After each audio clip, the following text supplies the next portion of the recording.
और अब खबरें विस्तार से। सबसे पहले खबर जयपुर से, जहां पीसीसी के बाहर जमकर हंगामा हुआ। बीजेपी कार्यकर्ताओं को रोका गया, पुलिस ने वाटर कैनन का इस्तेमाल किया। मदन राठौड़ के नेतृत्व में कूच किया गया था। ये बड़ी खबर जयपुर से। पीसीसी के बाहर हंगामा, बीजेपी कार्यकर्ताओं को यहां रोका गया। जब बीजेपी कार्यकर्ता बड़ी संख्या में यहां पर पहुंचे तो उन्हें रोका गया। पुलिस ने वाटर कैनन का भी इस्तेमाल किया। मदन राठौड़, बीजेपी प्रदेशाध्यक्ष मदन राठौड़ के नेतृत्व में कूच किया गया। ये तस्वीरें देखिए, उस वक्त की तस्वीर आपको दिखा रहे हैं।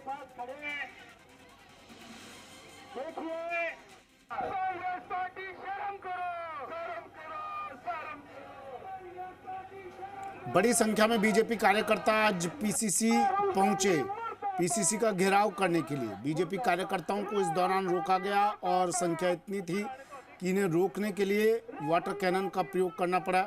मदन राठौड़ के नेतृत्व में ये कूच किया गया। पीसीसी के बाहर जमकर हंगामा बीजेपी कार्यकर्ताओं द्वारा।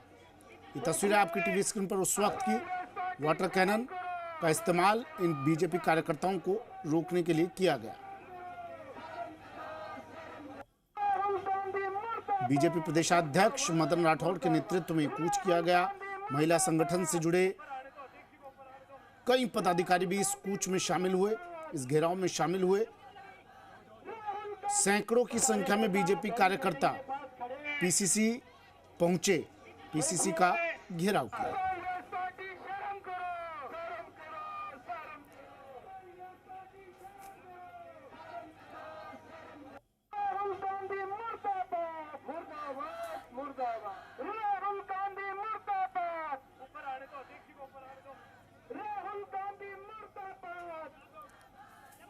तो तस्वीरें भी आपको दिखा रहे हैं। ये शायद जवाब था। राहुल गांधी प्रधानमंत्री आवास के बाहर पहुंचे थे अपनी टीम के साथ, राहुल गांधी, प्रियंका गांधी, और शायद उसके जवाब में अब बीजेपी ने ये पीसीसी का घेराव किया। पीसीसी पहुंच गए बीजेपी कार्यकर्ता मदन राठौड़ के नेतृत्व में। मदन राठौड़ ने कहा, इस दौरान मदन राठौड़ ने अपने कार्यकर्ताओं का जोश बढ़ाते हुए नजर आए। वाटर कैनन से उन्हें रोकने की कोशिश की गई, लेकिन बीजेपी कार्यकर्ता पूरे जोश के साथ आगे बढ़ते हुए नजर आए। ये तस्वीर बड़ी संख्या में, सैकड़ों की संख्या में बीजेपी कार्यकर्ता पहुंचे थे पीसीसी ऑफिस और वहां पर उन्होंने नारेबाजी की, घेराव किया पीसीसी ऑफिस का और जवाब दिया कांग्रेस को। प्रधानमंत्री आवास का जो पर जो प्रोटेस्ट चल रहा था उसके बाद में भारी हंगामा है वो देखने को मिला। प्रदेश अध्यक्ष मदन राठौड़ जी हमारे साथ जुड़े हैं।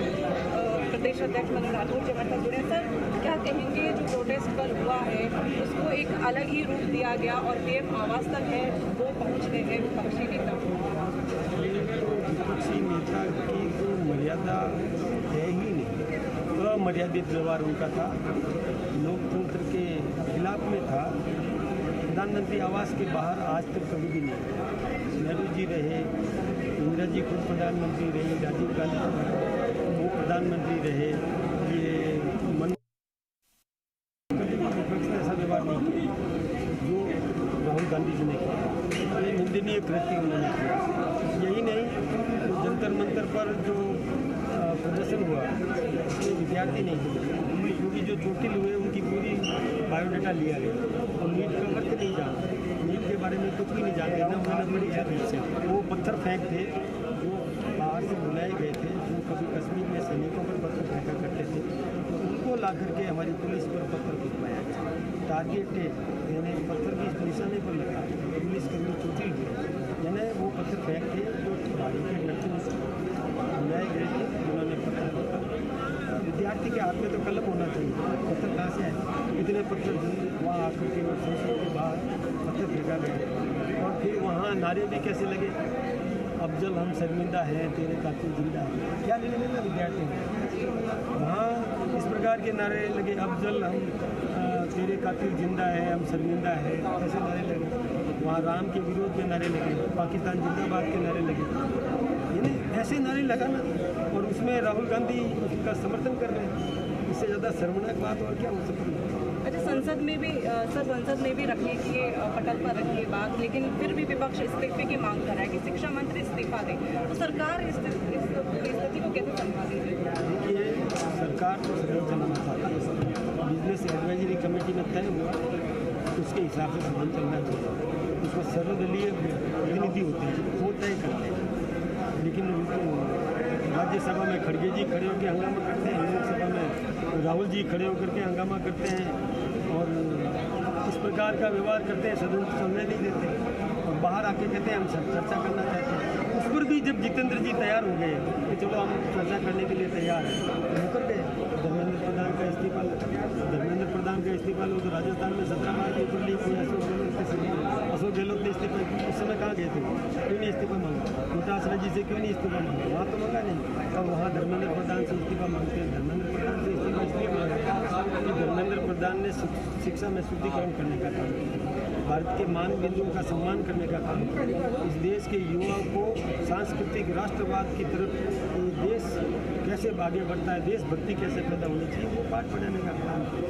गुरु गोविंद सिंह, बंदा वेड़ा, सुखदेव, राजगुरु, भगत सिंह, चंद्रशेखर इनके पाठ पढ़ाने का निर्णय किया। उनको लगा कि तो फिर से भारत खड़ा हो जाएगा, इसलिए विदेश में तय कि यहाँ की संस्कृति को चोटिल करने के लिए, इस शिक्षा पद्धति को समाप्त करने के लिए धर्मेंद्र प्रधान को हटाना जरूरी है। यही सोच करके उन्होंने ये बहुत बहुत शुक्रिया सर हमारे साथ जुड़ने के लिए। थे प्रदेश अध्यक्ष मदन राठौड़ जिन्होंने कहा कि ये जो आंदोलन था ये प्री प्लान था और इसको अलग ही रूप है वो दिया गया। कैमरा पर्सन संजय के साथ नेहा जोशी, जी मीडिया, जयपुर। वाटर कैनन का इस्तेमाल किया बीजेपी कार्यकर्ताओं को रोकने के लिए और कह दिया मदन राठौड़ ने साफ कि कोई इस्तीफा नहीं दिया जाएगा। अगर इस्तीफा लेना है तो कांग्रेस ने क्यों नहीं, जब इनके वक्त पर पेपर लीक हुए थे उस वक्त इस्तीफे क्यों नहीं मांगे गए थे और आज ये डिमांड क्यों?